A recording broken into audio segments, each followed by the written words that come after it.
ALI's Fabricare magazine. In 1994, he won a national award from the American Society of Association Executives in the Best Overall Federal Regulatory Program category for his work with Environment Canada. He continues to represent the industry all over the United States and Canada, working with government agencies such as OSHA, EPA, and Environmental Canada. So I believe it's you and your colleague, Mary Scalco, who works out of the office in Laurel. That is correct. Okay, so Alina, if you can record now, and John, you can take it away. Yes, I'm recording it. Thank you. Thank you. Again, yeah, this is Jon Meijer. Between Mary Scalco and I, we probably have been responsible for everything related to this industry on the regulatory environmental front since 1982, 1983, with most of the happenings occurring with Perc and the concerns with being a carcinogen, to air regulations, to waste regulations, to water regulations, and pretty much everything in between. Then, of course, everything related to the Occupational Safety and Health Administration. We also do this, we're a worldwide organization. We've been around for well over 100 years. So we do a lot of work with Environment Canada. We've done work in Europe and even in Australia, where, at least in Australia, they typically lag a little bit behind on the regulatory side, as does even Canada.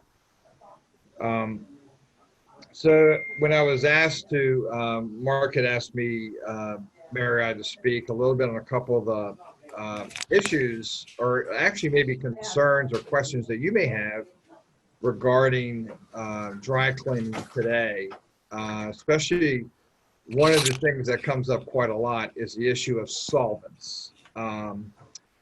So not that long ago, and we do this periodically, I just put up on the slide just kind of the history of the solvents that are out there, or that have been out there since, you know, primarily starting in the 1600s actually with dyers and scrubbers, but really, you know, after the 1930s and 40s with the introduction of perchloroethylene and chlorine-based solvents, chlorinated solvents rather. So one of the, what has happened in the industry, particularly since really beginning around the late 1970s, where EPA looked to regulate the industry and could not regulate it in any other way except to classify perchloroethylene as a VOC. And with that, developed control technology guidelines and new source performance standards at the time for the dry cleaning industry. Primarily what that dealt with was I'm sorry, I can't stop this phone. Was the controls of equipment, where most of the industry were using separate washers and separate dryers with the transfer of extracted but still wet clothing from one to the other. And then those vapors either being recovered in some fashion or being released to the atmosphere.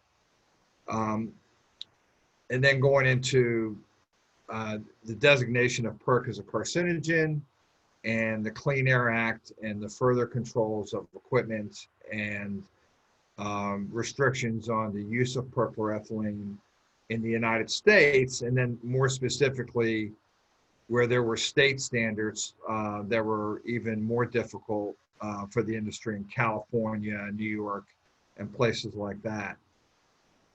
So when that happened, there was a rush to develop an alternative solvent to perchloroethylene. Even though hydrocarbons were always an alternative. In fact, if I could just digress just a little bit, hydrocarbon solvents have been around for forever. basically. Especially in the South where the petroleum refineries were, where hydrocarbon solvents like Stoddard and 140F and low flash were very common solvents used in dry cleaning. In fact, there are some people still using Stoddard solvent today. It's not illegal to use. There are still people using, not very many, separate washers and dryers for that type of solvent. But it was one of those things, people who use Stoddard solvent or hydrocarbons in general like it because, as they say, it's more idiot proof. You don't have issues with dye bleeding, separation of sequins and glues that that disappear and the sequins fall off and things of that nature. It's a much gentler solvent. Away from the South and going towards, the northern part of the country, especially in the Northeast and the West Coast, perchloroethylene became very, very popular. It was more aggressive. It's a better cleaner, but also it's you have to be more careful with dye bleeding, garments that can bleed, beads and sequins and things of that nature. After the issue, the concerns with perchloroethylene really, it started in the late 70s, and then moving into the 80s and early 90s, people looking for alternative solvents. Some of the alternative solvents didn't work very well. You had things like fluorinated solvents that came out, some other crazy stuff that came out, 111 that came out, and they just weren't very effective and could not really find a home in the industry or enough people that were using those solvents to make it last, to have any future, really. So really over the last, 15 years, especially after if you all recall, I'm sure you do, the Design for the Environment program under EPA. That was the time they were looking simply to ban Perc and make wet cleaning the only option for dry cleaners. Remembering that wet cleaning was still in its infancy at that point. We're not talking about the washing like in a washer or the scrub-a-dub-dub, but the equipment and chemistry used to wet clean garments safely without shrinking them and destroying them in some way. So with that, there was development of CO2, green earth, n-Propyl Bromide, Reliance K4, and things of that nature. Of those solvents that came out, there are, we'll start with CO2. CO2 had made a fairly decent push for a while. It never took hold in the industry. One, CO2 is not a good cleaner. End of story. It doesn't really clean. Two, there might be, in fact, there's a couple of plants in North America, not just United States, that use CO2. I don't know how many, but it's less than a handful probably in the United States. And it's essentially not a solvent that's really being looked at anymore. There was another one called Reliance, which is essentially also gone. I'm not even sure if the company is even around anymore. I don't think they are. You had Solvent, which was by a company called RR Streets. I believe there's 1 or 2 Solvent units in the United States no longer being sold. So it's another solvent you can no longer use. And then you have n-Propyl Bromide. This is a solvent that, and please interrupt at any time, that it does continue to come up, and I'm not really sure why. To the best of my knowledge, I'm sure there's somebody using it out there in North America. There's 1 or 2 plants in Canada. One of them uses it to clean seal furs in the extreme northern part of Canada. so we can forget about them. And somebody managed to buy one 6 or 7 years ago in Canada. I don't know how, and I really don't know why. Somebody who really knew nothing about the industry and decided to buy something that uses a form of n-Propyl bromide. In the United States, here, I don't know. I'm not saying there isn't. I don't know anyone using n-Propyl bromide anymore. To the best of my knowledge, they don't even support the industry in terms of a solvent for equipment. To the best of my knowledge, I don't know any equipment manufacturers that support the use of n-Propyl bromide. And also, to the best of my knowledge, I believe that n-Propyl bromide, if you look online, is only being used as a stain removal or in stain removal formulations for carpet cleaning.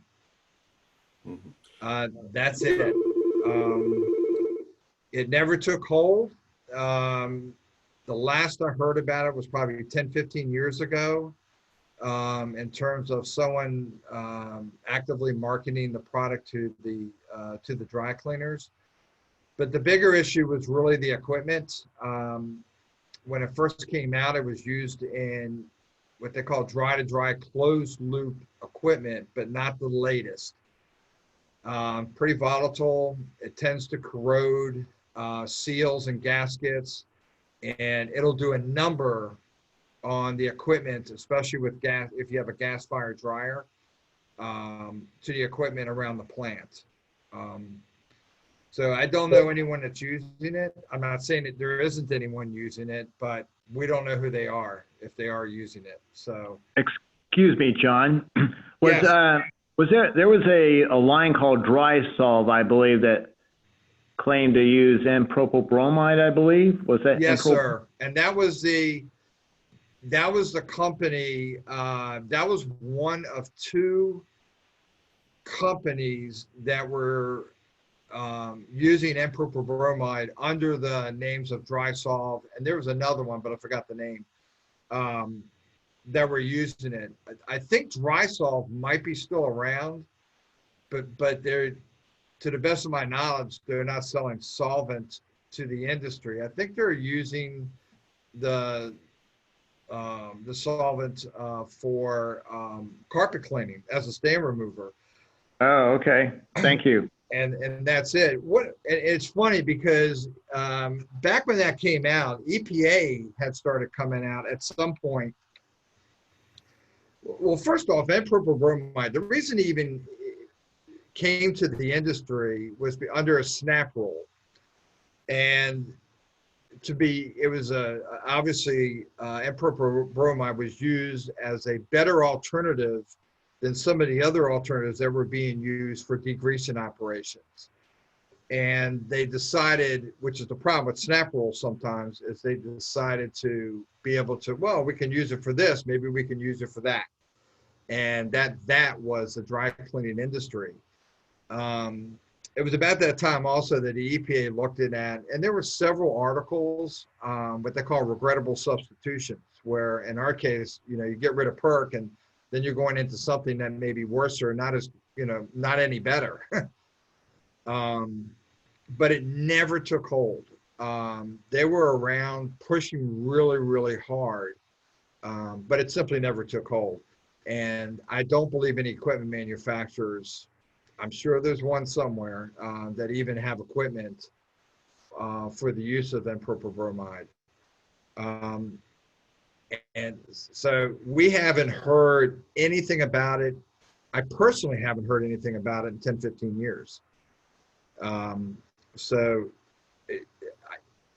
that's not entirely true. I did actually in Canada about 6 years ago, I did speak to a cleaner who had purchased a piece of equipment. I don't know if it was used equipment or new equipment. I just don't know. And they were using n-Propyl bromide, and I about fell out of my seat because that's a leap. I don't know how this person got into the industry, didn't know a whole lot about it, recognized the mistake actually after she purchased the equipment, but then it was too late. And then one person that's cleaning seal skins, because what it does for seal skins, I guess. But it's practically gone. I don't know anything about it anymore, and I don't know anyone in the United States that's using it. Someone's going to prove me wrong, I'm sure. John, excuse me again. I believe, I might be mistaken, one of the benefits supposedly with the n-Propyl bromide was it was considered a drop-in replacement, whereas if you go with something like DF2000, you have to buy new equipment along with it. Right, and that proved not to be true. The problem with when they sold it as a drop-in replacement, one of the things, and I got to go back in memory, they hit the Korean market pretty hard, especially in the Northeast, in particular New Jersey. Don't ask me why I remember that, but they were using closed loop equipment, or equipment theoretically that was fairly tight, and but it wasn't tight enough. Because what they found out was the n-Propyl bromide was literally eating through the seals and gaskets around doors, around fittings, and things of that nature. And it has corrosive properties when you run the vapors over a flame. Just like you would with perchloroethylene, but it's not nearly as volatile as the n-Propyl bromide. And people were finding that your equipment was being corroded, as well as parts of the internal equipment, such as heating coils and condensing coils and things of that nature. So while it was promoted as a drop-in replacement, they soon found out it really didn't work that well that way, and you had to put it into a new piece of equipment with gaskets and seals that were meant for the use with n-Propyl bromide. But I don't, again, it's been so long ago. We just don't hear about it anymore. Haven't heard about it in 10, 15 years. Yeah, Mr. Meijer, this is Donovan in Tennessee. I think at one time, and hopefully not anymore, we at one time had 3 n-Propyl bromide facilities. I'm so sorry. Could you speak up just a little bit? Okay, sorry. This is Donovan in Tennessee, and I think at one time we had as many as 3 n-Propyl bromide, but I think it's similar. It's like they weren't aware of the issues, and they quickly found that it was a regrettable solvent. Our DCERP group had noted that when they went to inspect, it looked like 30-year-old equipment, even if it's only been there 5 years, because of the amount of corrosion.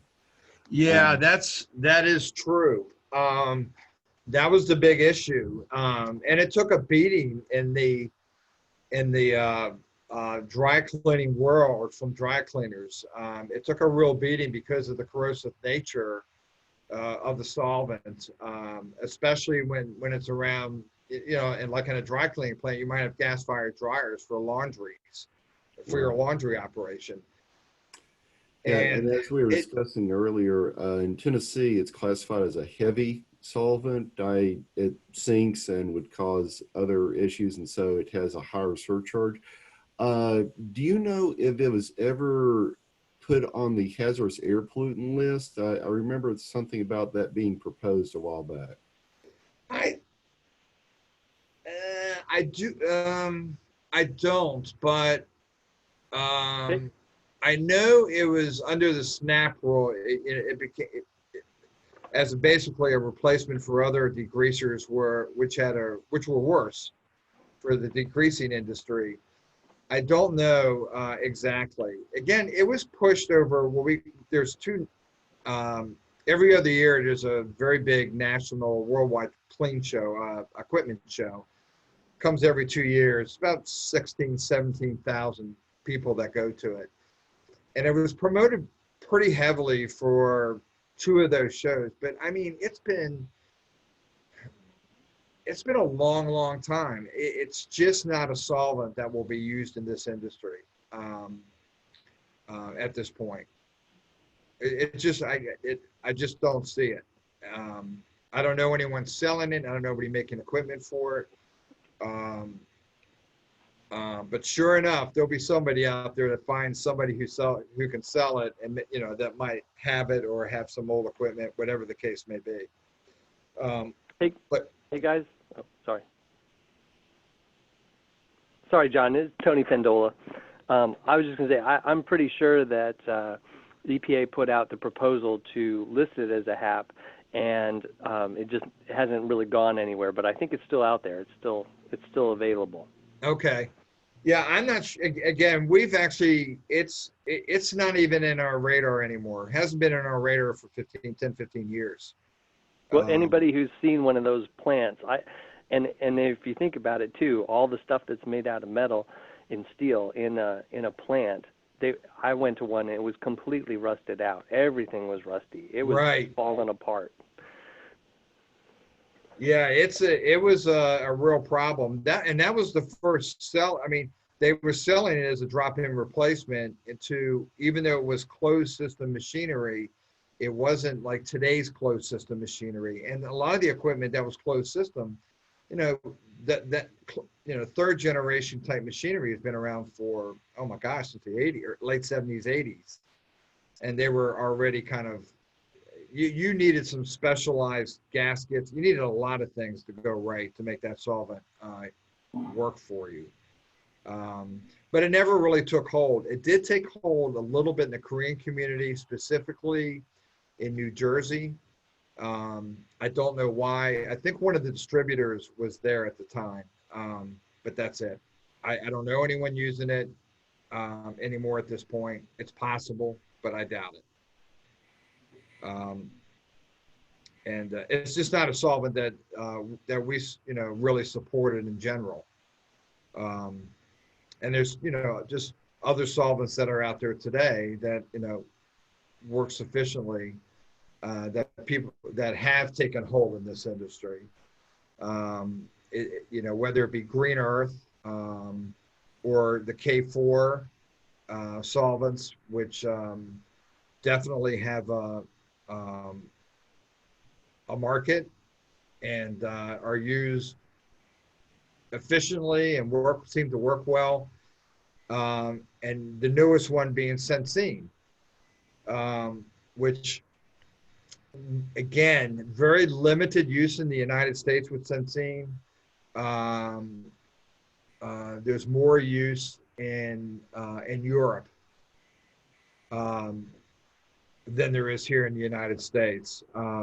It seems to clean well, and again, it's a drop-in replacement. Just by the way, K4, Green Earth, Sensene are all solvents that can be used in what they call multi-purpose machines. So everyone making a machine today can generally use all three of those solvents with some minor modifications.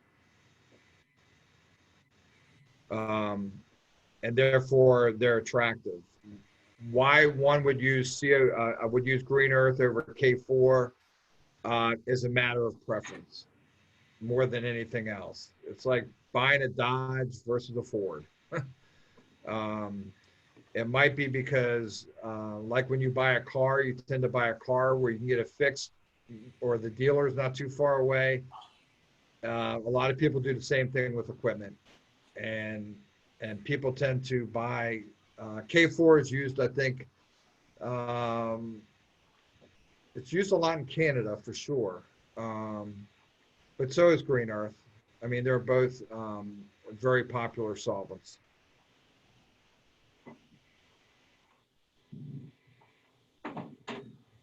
Any questions on that by any chance? Okay.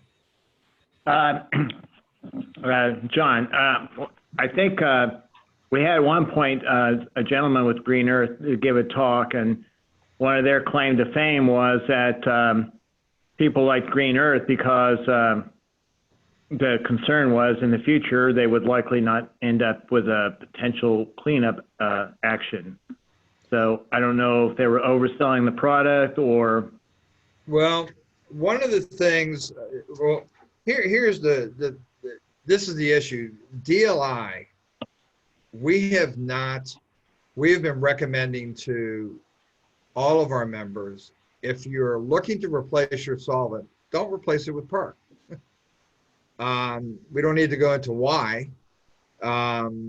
It just doesn't make sense. Now, some people will continue to use Perc, but as things go, people are looking at alternative solvents. Obviously, with the primary issue and concern with perchloroethylene is contamination.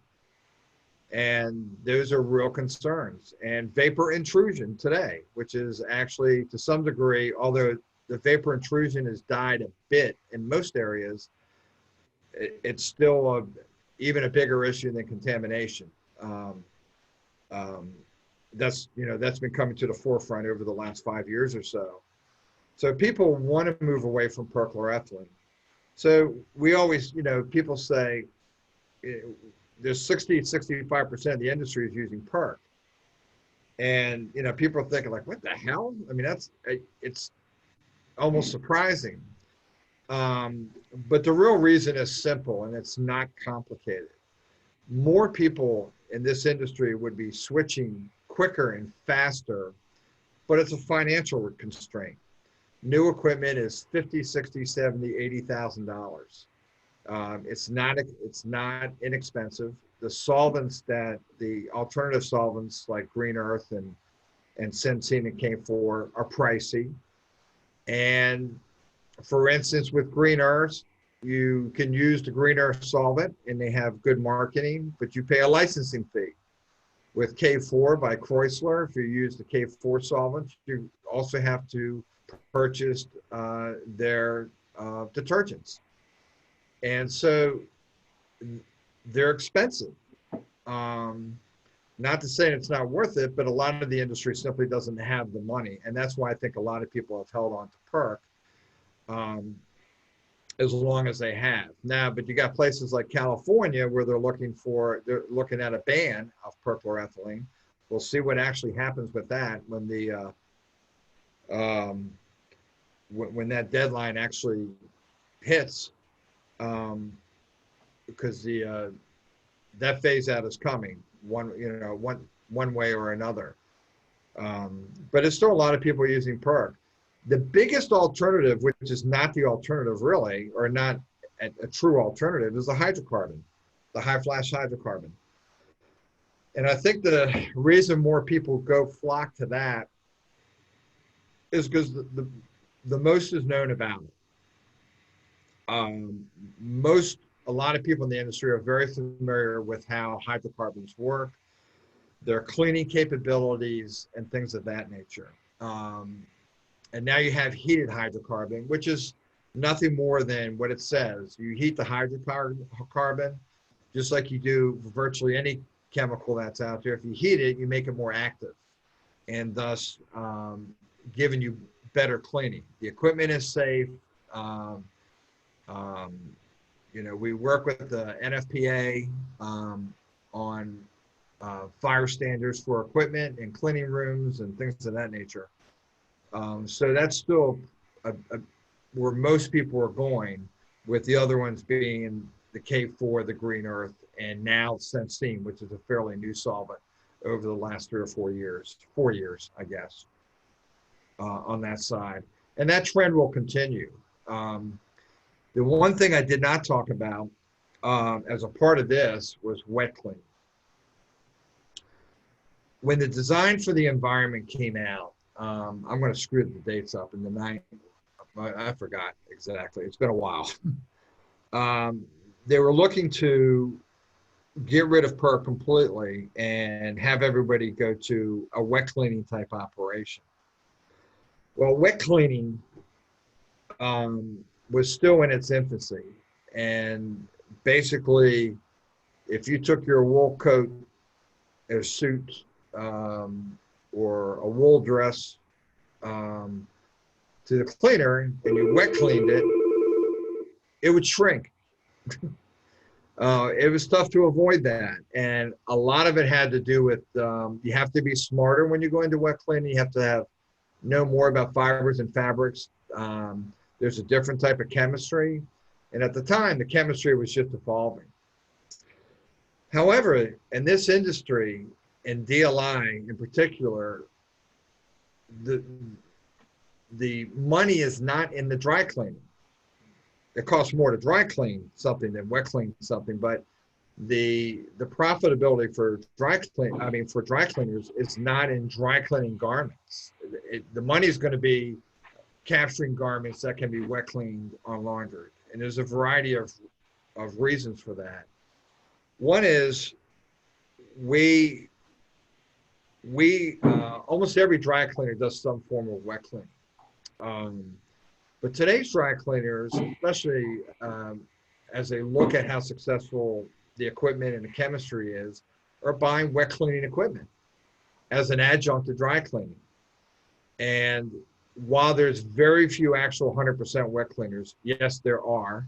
I don't know exactly how many, not too many. More and more people are looking at wet cleaning. DLI does as well. We think our industry should be more about professional cleaning, whether it's dry clean garments or wash garments or wet clean garments or whatever the case may be. That we want to make your clothes looking good. And where the business is really coming in, or where the future business will come in, is on the wet cleaning side. And there's a multitude of reasons for that.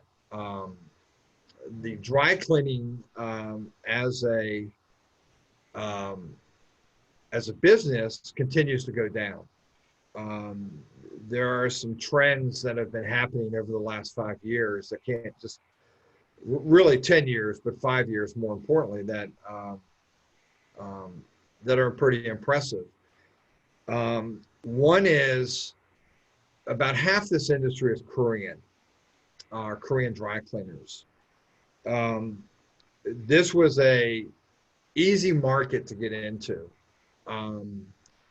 which many of you, if you don't all know already, virtually all Korean dry cleaners are first generation.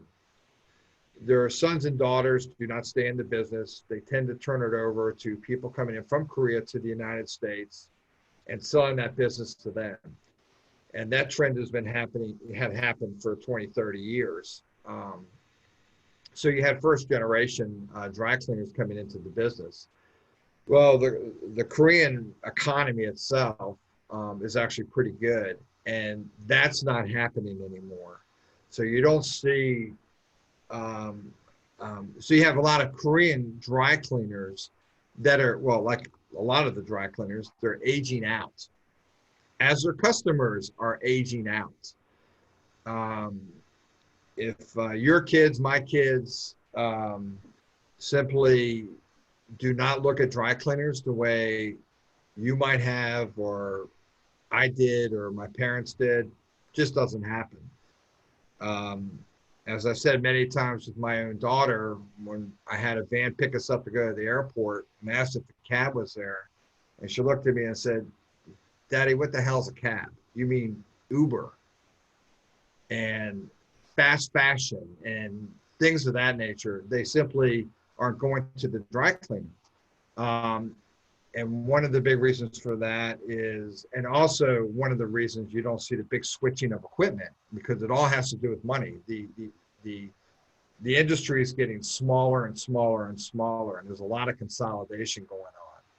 And I'm sort of jumping just a little bit, but it's simply one of the reasons that wet cleaning is becoming a bigger and bigger option. We're doing a seminar next week. March 21st in Indianapolis at one of the nicest dry cleaners in the United States called Classic Cleaners. And we're doing a professional wet cleaning seminar. We're not talking about Perc. We're not talking about alternative solvents. We're talking about professional wet cleaning. And people are very interested in going to this meeting because they want to look at how people wet clean. I mean, how does this work? So you throw your suits in there and they come out looking great? I mean, how does this all work? What is the chemistry behind it? So more and more of the seminars you're seeing around the country have very little to do with dry cleaning, utilizing the solvents that we talked about, Perc, hydrocarbon. It's wet cleaning. So wet cleaning is getting bigger and bigger and bigger, and will continue to get bigger. I doubt right now and in the near future that people will go and say, let me get rid of my Perc machine and just buy wet clean. That's probably not going to happen because it's still not 100%, although you can do a lot. It's not 100%. And in order to do a larger percent of the garments, you really have to know your fibers and fabrics. You just don't throw a bunch of clothing in a machine, even with great chemistry, and say, it's going to work, because it doesn't always happen that way. But the progress has been very, very significant. And I see this trend happening going forward. Let's see. John, I think with wet cleaning in the past, and I don't know, present maybe as well, you had to use tensioning equipment because the fibers shrunk. Is it possible there are different fibers today where they don't shrink as much or not at all? Yes and yes. You do need some tensioning equipment. One thing about wet cleaning, it requires more space, simply because of tensioning equipment and things of that nature. But also the fabric's a little bit different today too. Actually, it's not even that the fabrics are different, it's that people are wearing casual clothing. I mean, and this is a bit of a crisis for a lot of different reasons. You have fast fashions. Nothing is made in the United States anymore. Heck, we can't even find a textile chemist because they don't make them anymore either. All the clothing mills are either in China or in India, and fast fashion is big. I got to go back to my kids, but you can read it everywhere. They buy, if Lord and Taylor, or if somebody designs a new expensive dress, it used to be months and months before somebody could imitate that dress and sell it. That dress is in 10 minutes. Somebody in India or China has made that dress and selling it for a fourth or fifth of the cost. And they tend not to clean them very much. They just get rid of them, which brings us to the issue of, one, contamination of landfills by clothing. Because like a hot dog, 20 years later, you still have the hot dog, you still got that cotton dress. It's still in a landfill. It's not going anywhere. Synthetic fibers, not going anywhere. You'll have some degradable cotton, but not of synthetic materials. And they're clogging up landfills. The other issue is microfibers, which is becoming a huge issue because of fast fashion, and something you're going to see more and more press on as the months and years go on. But these fast fashions have changed the industry tremendously. This industry now focuses on wash and fold. What can something that was out in the 50s and kind of went away because of the amount of dry cleaning. As dry cleaning goes down, wash and fold goes up. Working with universities that when kids are in college, they set up accounts. You throw all your dirty clothes in a bag, we'll wash and fold them for you. I mean, wash and fold is becoming very big in this industry. Just washing and wet cleaning is becoming very big because most of the garments coming in can be washed or wet cleaned. It's less about the new fibers and fabrics. It's more about casual wear and what the younger generation is wearing today. But there's a host of reasons. No smoking policy. I still maintain that was probably one of the biggest, because even if it depends on how you define dirty, but even if your black suit, which doesn't show dirt, is not really dirty, if you're around somebody who smoked, it still stunk of being of smoke. So you cleaned it anyway. Shorter work, work from home policies, 4-day, work weeks, things of that nature, where people just don't have to wear what they used to wear to go into jobs. or going to your employment where you might have to wear a suit. All that's gone. It's just completely gone now. But the biggest thing is fast fashion. Without saying it, that's one thing that has really changed the marketplace completely. All this stuff does not have to be dry cleaned. Now, it doesn't mean it's not junk, fast fashion, because a lot of it is junk. But it really doesn't matter because the younger generation today will just throw it away. They'll throw it away and get something else. They don't care. So that's the big change, and why, from our standpoint, wet cleaning and washing is the way to recapture some of the lost business that you were getting from the dry cleaning markets today. Dry cleaning will continue to go down. The market is shrinking. The purchase of perchloroethylene is gone down so low. It's not even tracked anymore. Very little of it's actually used in this industry. And it also hurts a lot of the state cleanup programs that rely on Perc taxes, because if you're using less Perc, there's less tax being collected for the cleanup program. So there are issues related to that as well. Does that help a little bit? Yes. Sorry. Yes. I do want to make certain we touch on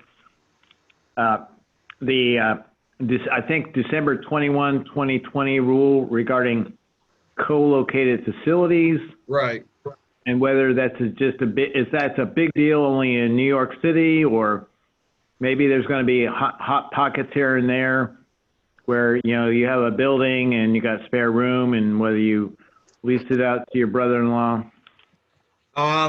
Yeah, it's kind of yes, and yes to all your questions. Primarily a New York City situation. Very well known because New York City has its own laws with certifications. If you don't know it in New York City by now, you have got your head in the sand. It's a New York City. I wouldn't even say pockets. I guess you could maybe argue Chicago, but I've personally had one call in the last year from a cleaner. That was it. And that cleaner was not a member, but was fairly aware of the rule that was coming down. You probably know more than I would. We just don't see it, and never did. When the rule was passed out, when they updated the knee shafts for Perc dry cleaners, we're fine. We thought the potential for problems, especially in New York City, because in New York City they were especially concerned about some of those issues anyway. And of course, everybody builds up and not out because of the real estate market. It's just not a big issue. We don't see it as a big issue. But I don't know, and I put that question mark, how many, I don't know.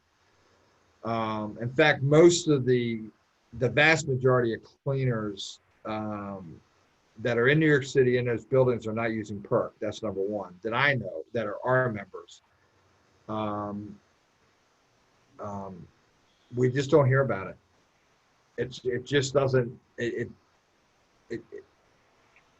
We would hear about it first if there are a lot of concerns about co-located facilities, sensitive receptors and whatnot. We just don't hear about it. And this is not a new issue. This is a long time in coming. This is not something people should be surprised about.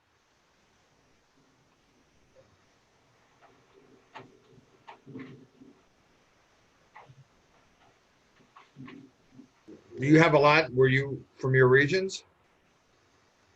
Well, as far as I'm aware, I think I've been to two small towns where, in one case, this was the town square, and there were older buildings, and in the lower level there was a dry cleaner, and in the upper level there was just extra space, and that space was being used kind of hey, I've got this extra room, I know someone who needs it. It wasn't, I don't think it was meant to be leasing as an apartment or anything like that. It was very informal. I recall going to another place where there was a dry cleaner building, and then there was another building physically next to it. There seemed to be separate ventilation systems, so I don't know whether that even would count. But yeah, I could probably estimate 3, but I couldn't tell you how to find them. Yeah, it's funny you mentioned that. The only call I received was someone in an older building, might have been the same person, that had a potential for an apartment upstairs, that no one was going to know about, and he asked me, what should I do? I said, really? I mean, you're going to ask me, you already kind of know what you have to make up your own mind what you're going to do with it. But it wasn't like this actual apartment building on top. It was sort of like free space that could be made into something. But we haven't gotten any calls on it. We just don't have any calls from people in that situation. And it's not like, it's sort of like California, they're looking to ban Perc, and with equipment, that's reached its maturity level. And there's going to be more than a few people in California that are going to say, oh shoot, what the heck am I going to do now? I waited 15 years, or they didn't have the financing or what have you, for those cleaners to make the change. But this was a rule that we went into knowing full well that because of the Perc and the carcinogen issue, we were not gonna fight. We were just not going there at this point. Our board of directors have basically said people should start moving away from perchloroethylene, and they would have done so many, many more cleaners if the financing was available. That is the key, actually, for the cleaning industry, is the financing. But with that said, they're using way, way less Perc because people are doing less dry cleaning. Dry cleaning continues to go down and will continue to go down.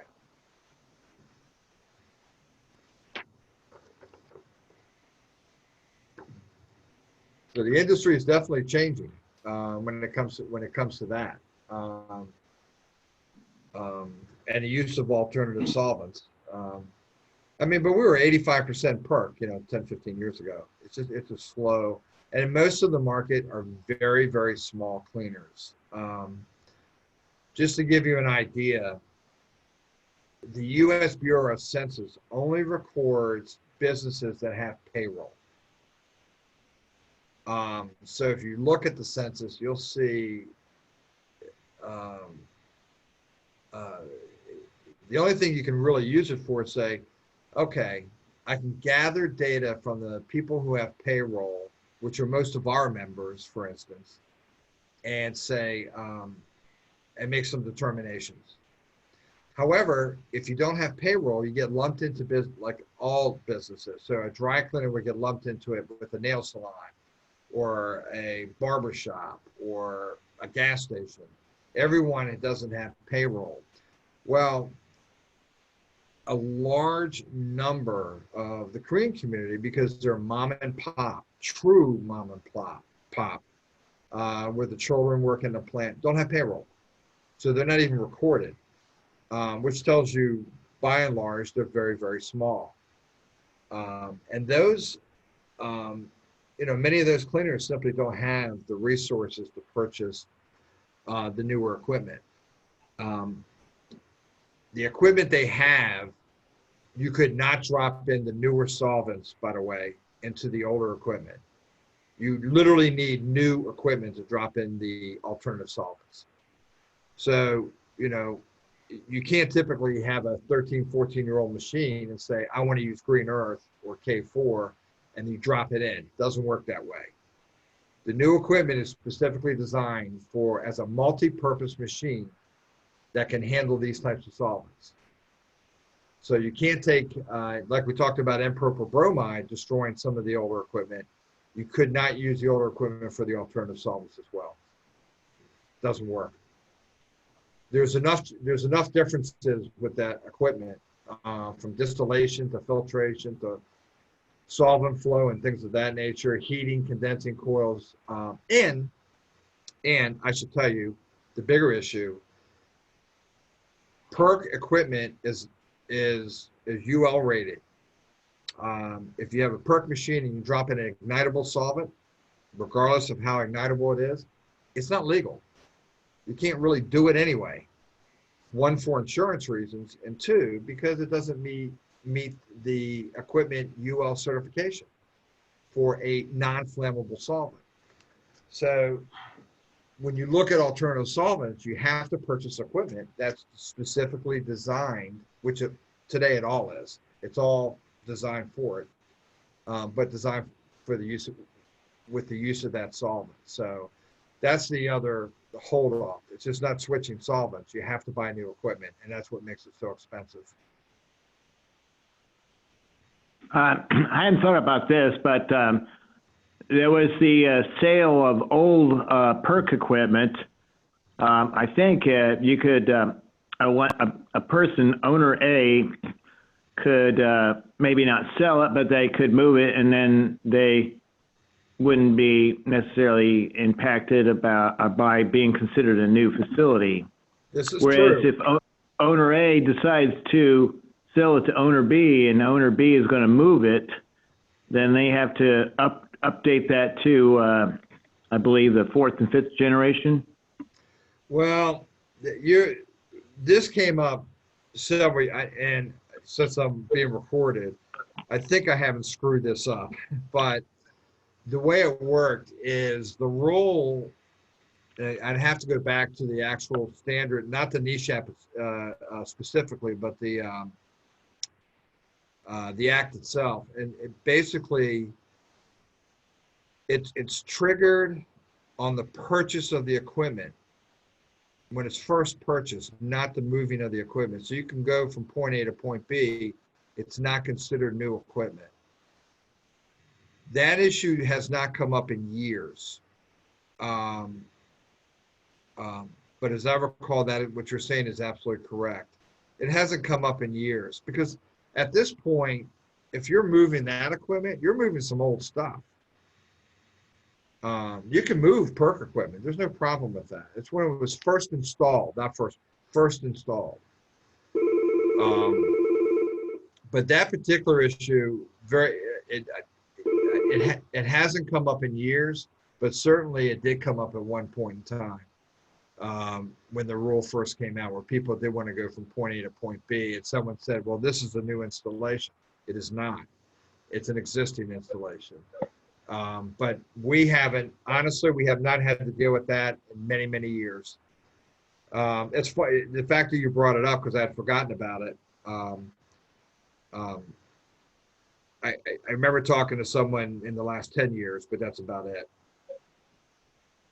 So I assume through attrition, as the equipment ages, and you're looking at maybe whether I continue trying to Band-Aid or repair, patch up, or my Perc equipment, at some point you have to determine whether it's even worth continuing to use or looking at an alternative. And that's where you end up possibly having to buy either a used equipment, which I don't know how much used equipment there is with alternative solvents, or a new equipment that will use the newer alternative solvents. I will tell you this, there is a lot of used equipment out there.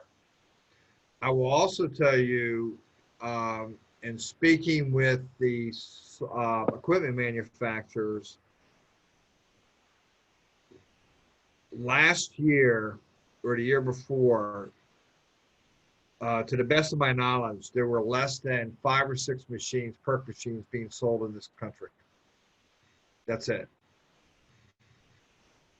That's not even of statistical relevance. So from a new equipment standpoint, you can still buy new Perc equipment. There's nothing wrong with it. But almost none of it's being purchased today. Now, there is, from what I understand, a lot of used equipment out there, but I do not know. I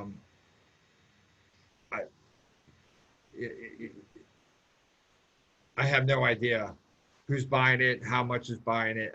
We don't have a clue. It's like tracking the sale of a used car. We don't have a clue. But I can tell you the purchase of new Perc equipment, it just doesn't happen. So it's less than five or six that were sold in the last year or two. That's it. From that standpoint. So I think a lot of people are bandaging up. Well, but also remember, if you keep your equipment up, it will run well for quite some time. But a lot of people keep, certainly will bandage their equipment up and, and keep it leak free and do all the managing. And there's parts for it. You can still get parts for equipment, for Perc equipment. That's not really a problem. I mean, at some point your equipment gets so old, you have to make a decision on what to do with that equipment that's out there. But at least I can tell you from a new equipment standpoint, they're not selling Perc equipment anymore. Some, but I mean a handful.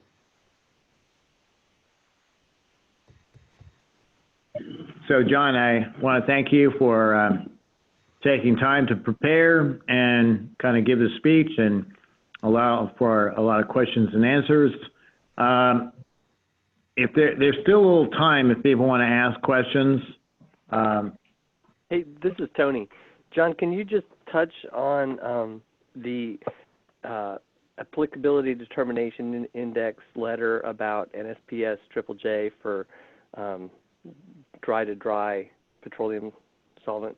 Yeah, JJJ is an old damn rule. It's just an old rule. The problem with JJJ is JJJ was designed for hydrocarbon units that had a separate washer, a separate dryer. As we know today, very few people have separate washer. They do some in the South, but have a separate washer, have separate dryer. They're all closed system machines. So they had some leak determinations in JJJ, and the newer equipment, you couldn't do these things. You couldn't test for flow rate and how well your recovery is doing because the technology surpassed the rule 15 years ago, 20 years ago already. And so there were some issues where someone says, well, you're not meeting JJJ. Well, basically everybody, mostly the regulators said, the hell with it. Hey, you're so far beyond the standard, you can't do what JJJ really asks. But we got a determination letter. That's what you're referring to, correct? Yeah. Okay, that determination letter was a godsend because it simply allowed the regulators, by having this determination letter, say, look, if you got a hydrocarbon equipment dry to dry, you're good. You're well beyond the standard of JJJ. It was an issue for quite some time up until that letter came out. It was never a huge issue, but if you had an EPA regulator that was forced to go in and inspect the plant, and they're looking at JJJ, and you're trying to get a recovery flow rate and making sure that your system is working correctly, to find out you can't do it on a closed loop dry to dry machine, you were like, oh my God, well, this isn't allowed. And so that determination letter took care of JJJ for us. Because the equipment is 20 years beyond the standard. It's so old. EPA looked at opening it up at one point several years ago, but everybody realized it wasn't worth, well, we really didn't want it opened up anyway, but it was just going to be more work for everybody because the industry was so far above the standard. Does that make sense? Yep. Yeah. But that determination letter was very helpful to the industry because we had to deal with it each and every time someone called and said, well, they can't do it. So we were happy that kind of came out, and we've used that letter many, many times over the years. So, but you agree the standard's an old standard. Oh yeah, and nobody was doing it. I mean, Right, You because, could well, one, find- you couldn't do it. Well, it'd be nearly impossible to do. Well, you can break your machine and you can ruin your warranty, but nobody wants to do that. Exactly. And we recognized that we were so far beyond the standard. It was, I mean, it's for old equipment. It was for old dryers. So yeah, they couldn't do it. So the letter really helped us out a lot. Otherwise, I was going to say, if you have any questions, you can contact me here. I'm at 1-800-638-2627, 800-638-2627, and just ask for John. I'm the only John here. And Well, I appreciate your, Go ahead, sir. I'm sorry. appreciate you, again, giving this presentation. And thank you very much for, Thank again. you. Thanks all. You call me if you need me. Okay, thank you. Have a good day, everyone.